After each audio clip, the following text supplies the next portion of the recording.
اللہ الرحمن الرحیم ان الحمد للہ والصلاة والسلام علی سیدنا رسول اللہ علیہ الصلاۃ والسلام۔ اللہ رب ذوالجلال کا بے پایہ شکر ہے جس نے آج ایک بار پھر ہمیں اپنے کلام کو سمجھنے کے لیے منتخب فرمایا، اور بے شک ہم اس پہ قادر نہ تھے۔ لاکھوں کروڑوں درود ہم سب کے آقا و مولا دل و جان کے والی سیدنا رسول اللہ صلی اللہ علیہ وآلہ وسلم کی ذات والا صفات اور ان کی آل پر، جن کی وجہ سے میں اور آپ آج مسلمان بیٹھے ہیں، مسجدیں آباد ہیں، ہمارے دلوں کی کھیتیاں آباد ہیں، دلوں کو سرسبز کیا ہوا ہے ان کی یاد نے۔ اس کے بعد حضرات محترم، آج میں جو ہماری گفتگو کا موضوع ہے قرآن پاک، چونکہ ہم سمجھ رہے ہیں، کوشش کرتے ہیں کوئی نہ کوئی کنسیپٹ قرآن پاک کا اس کو ہم حاصل کریں ہر روز مختصر 10-12 منٹ کے اندر۔ حضرات، آج میں جس موضوع پہ گفتگو کرنا چاہتا ہوں وہ ہے اللہ کی محبت۔ اللہ رب ذوالجلال نے انبیاء و مرسلین کو پیدا کیا، اس کائنات کو پیدا کیا، اور فرمایا وما خلقت الجن والانس الا لیعبدون، میں نے اپنی عبادت کے لیے سب کو پیدا کیا۔ ابن عباس رضی اللہ تعالیٰ عنہ فرماتے ہیں لیعبدون اے لیعرفون، یعنی اللہ نے اپنی معرفت کے لیے انسان کو اور جنات کو پیدا فرمایا ہے۔ انبیاء و مرسلین بھی اس وجہ سے آئے کہ مجھے اور آپ کو اللہ تک ملائیں۔ میرا اور آپ کا مقصد اعلیٰ، جو کہ انبیاء و مرسلین کا بھی مقصد اعلیٰ تھا،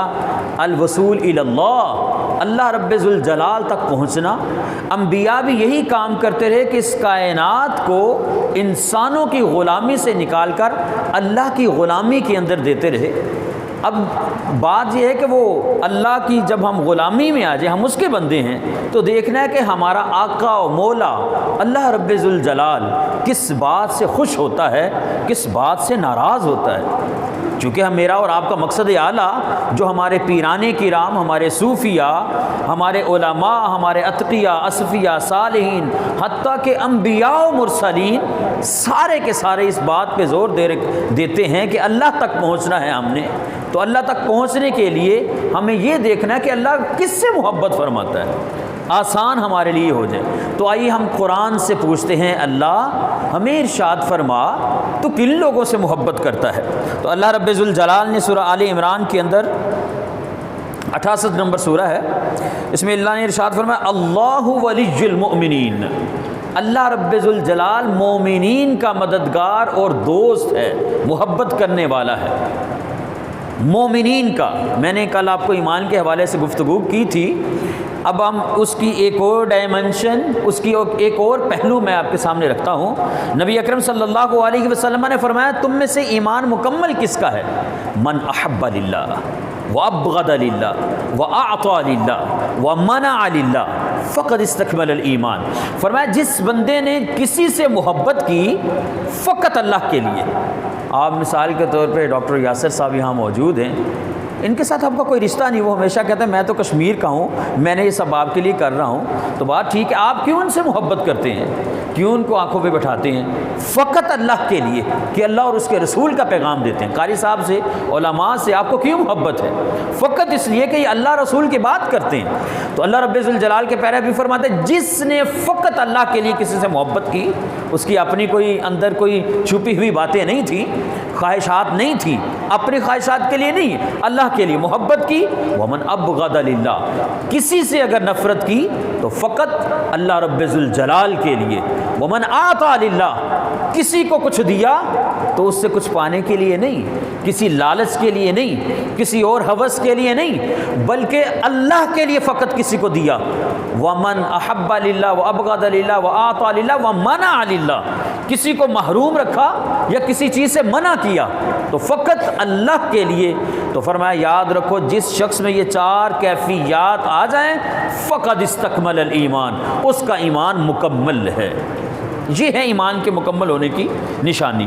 اور اسی وجہ سے طرح سے اگر آپ اور احادیث کو دیکھیں، لمبی بات نہ ہو جائے، میں مختصر اشارہ کیے دیتا ہوں کہ حضور نے یہ بھی فرمایا لا یؤمن احدکم حتی اکون احب الیہ من والدہ وولدہ والناس اجمعین، جب تک میں رسول اللہ صلی اللہ علیہ وسلم تم لوگوں کے مال جان اولاد ہر چیز سے بڑھ کر پیارا نہ ہو جاؤں تو یاد رکھو اس وقت تک تمہارا ایمان بھی کامل نہیں ہو سکتا۔ اسی طریقے سے دوسری ایک اور حدیث پاک میں فرمایا لا یؤمن احدکم حتی یحب لاخیہ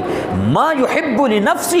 جب تک تم اپنے جو دوسرے بھائی کے لیے پسند کرتے ہو، جو اپنے لیے پسند کرتے ہو، دوسرے کے لیے بھی وہی پسند نہ کرو، اس وقت تک بھی تم کامل مومن نہیں ہو سکتے۔ اپنے لیے آپ بہت اچھی چیز، بہت اچھی سواری، بہت اچھی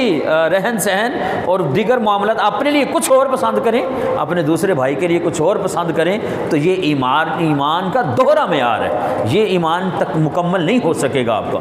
اسی طریقے سے اور بھی آپ احادیث کی طرف چلیں تو مزید معلومات ملتی ہیں، لیکن ہم اسی پہ اکتفا کرتے ہیں کہ اللہ رب ذوالجلال جو فرمانا چاہتا محبت کرے گا اس وجہ سے کہ میں اور آپ مومن ہیں، کامل مومن، یہ پہلی بات۔ اس کے بعد نبی اللہ رب ذوالجلال نے سورہ آل عمران 76 نمبر سورہ ہے، فرمایا فإن اللہ یحب المتقین، اللہ رب ذوالجلال متقین سے محبت کرتا ہے، تقوی والوں سے محبت کرتا ہے، جو اللہ سے ڈر جاتے ہیں ان سے محبت کرتا ہے۔ تقوی کے بارے میں ایک دو مرتبہ پہلے بھی بات ہوئی ہے، لیکن میں آپ کو صوفیاء کا ایک قول بتا دیتا ہوں۔ وہ فرماتے ہیں الدخول من کل سنی، ہر ایک وہ عادت جو بہترین عادت ہے، بہترین اخلاق ہے، اس کو اپنا لینا، والخروج من کل دنی، اور ہر بری گندی حرکتوں سے باز آ جانا، برے اخلاق سے باز آ جانا، اپنے آپ سے ان عادات و خصائل کو نکال دینا۔ آپ صوفیہ فرماتے ہیں کہ یہ تصوف ہے، یہ اتقاء ہے، یہ متقی ہونا ہے، یہ تقوی ہے جو اللہ رب ذوالجلال مجھ سے اور آپ کے ساتھ سے چاہتا ہے۔ جس شخص میں یہ کیفیت آ گئی، یقین کر لے کہ اللہ رب ذوالجلال فرماتا ہے فإن اللہ، بے شک اللہ رب ذوالجلال یحب المتقین، متقین سے محبت فرماتا ہے۔ پھر اگلی جو تیسری بات سورہ آل عمران میں ہی 134 نمبر سورہ میں اللہ رب ذوالجلال نے فرمایا واللہ یحب المحسنین، اللہ رب ذوالجلال احسان کرنے والوں سے محبت فرماتا ہے۔ اور احسان کی خود تعریف، احسان کیا ہے، خود نبی اکرم صلی اللہ علیہ وسلم نے ایک حدیث پاک میں ارشاد فرمائی، جب جبریل علیہ السلام آپ علیہ السلام کے پاس حاضر ہوئے تو عرض کی یا رسول اللہ مل احسان، بتائیے یہ احسان کیا چیز ہے؟ تو میرے اور آپ کی دل و جان کے والی آقا دو عالم صلی اللہ علیہ وآلہ وسلم آپ نے ارشاد فرمایا ان تعبد اللہ کأنک تراہ فإن لم تکن تراہ فإنہ یراک، اے جبریل، اے بندے، احسان یہ ہے کہ جب تو عبادت کرے تو یوں سمجھ کہ تیرا رب، تیرا پروردگار تجھے دیکھ رہا ہے۔ پہلے فرمایا تو ایسی عبادت کر کے گویا کہ تو اسے دیکھ رہا ہے، اور اگر تجھ میں یہ کیفیت نہ پیدا ہو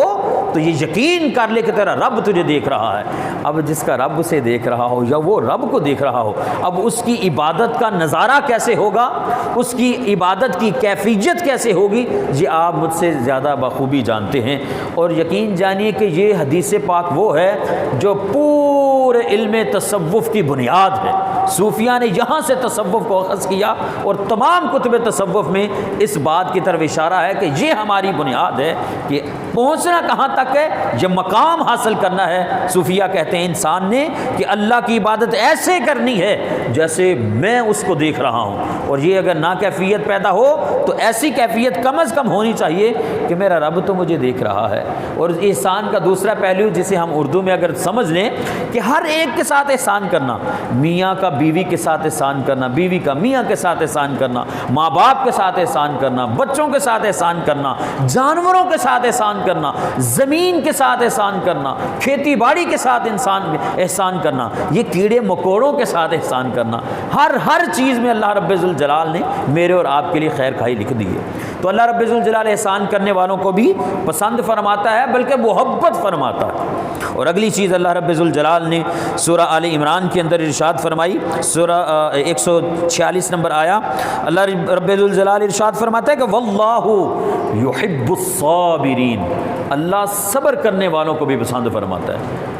مجھ پہ اگر کوئی مصیبت آ گئی تو میں ڈھنڈورانا پیٹنا شروع کر دوں، بلکہ اللہ رب ذوالجلال کے حضور صبر کروں، جے سونا میرے دکھ وچ راضی تے سکھ نو میں چلے پاواں۔ تو اللہ رب ذوالجلال اگر میرے دکھ میں راضی ہے تو مجھے اس پہ صبر کرنا چاہیے، اور یہ صبر کر کے مجھے اور آپ کو انبیاء و مرسلین نے، اور انبیاء و مرسلین کے سردار اور ہم سب کے دل و جان کے والی آقا دو عالم صلی اللہ علیہ وسلم نے کر کے دکھایا، دیکھو میں یہ صبر کر رہا ہوں۔ اور آپ کے صبر کی انتہا نہیں کہ آپ سب کچھ ہاتھ میں ہے، اختیار میں ہے، فرشتوں کو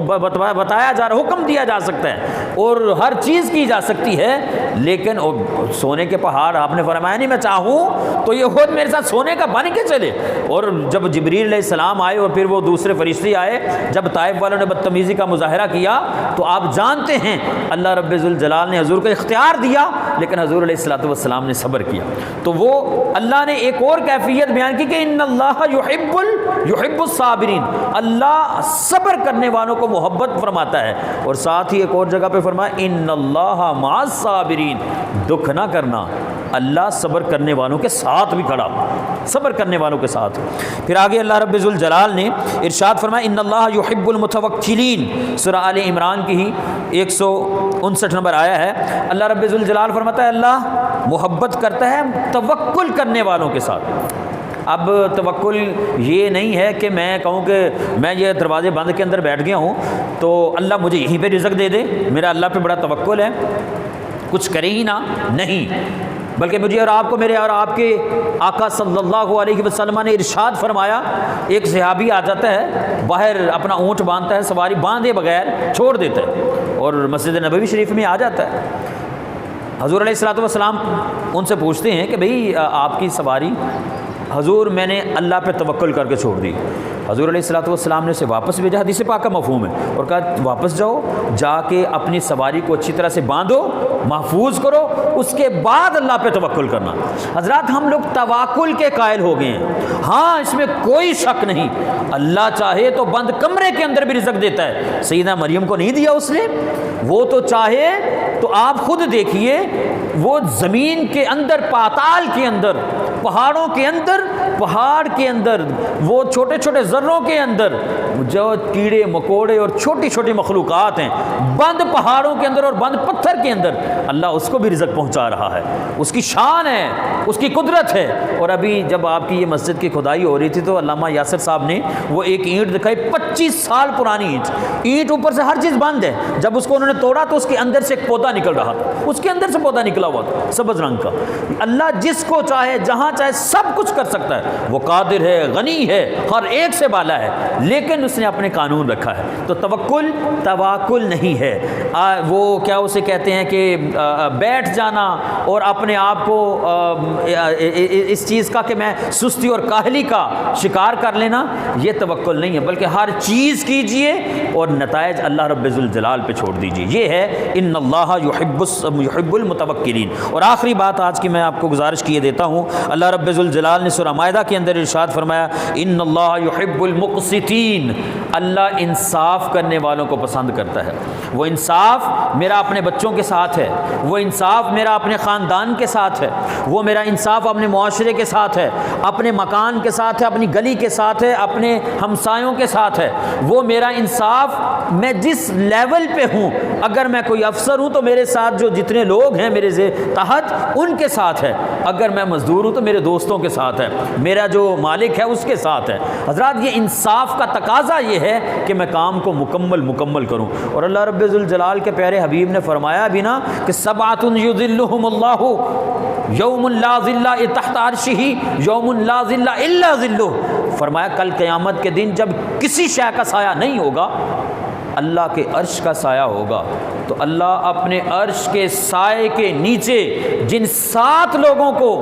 جگہ عطا فرمائے گا، ان میں سے پہلا امام عادل، عدل و انصاف کرنے والا حکمران ہوگا۔ تو میں ہر بندہ اپنے آپ میں رسپونسبل ہے، حضور نے فرمایا کلکم راع و کلکم مسئول، تم میں سے ہر بندہ رسپونسبل ہے جو بھی اس کے تحت ہے، اگر وہ باپ ہے تو اس کے تحت اس کی اولاد ہے، اگر وہ خاندان کا سربراہ ہے تو پورا خاندان اس کے تحت ہے، اگر وہ استاد ہے تو اس کے تحت طلباء ہیں، اگر وہ پرنسپل ہے اس کے ساتھ پورا ادارہ ہے۔ جس سطح پہ بھی بندے کی اوقات ہو، مرتبہ ہو، مقام ہو، وہ اپنا رسپانسبل ہے مختلف چیزوں کا، تو اپنے فرائض کی ادائیگی میں غفلت نہ کرنا، ایسے لوگوں کو اللہ رب ذوالجلال بھی پسند فرماتا ہے۔ اللہ تعالیٰ کرے کہ آج کے دن خاص طور پہ جب رمضان المبارک کے آخری ایام چل رہے ہیں اور لیلۃ القدر آج کی رات 27ویں کی رات ہے، اللہ کرے کہ اللہ ہمیں یہ لیلۃ القدر نصیب بھی فرمائے، اور جو میں نے باتیں کی ہیں کہ جن جن باتوں سے میرا رب مجھ سے محبت کرتا ہے میں ان باتوں کو اپناؤں۔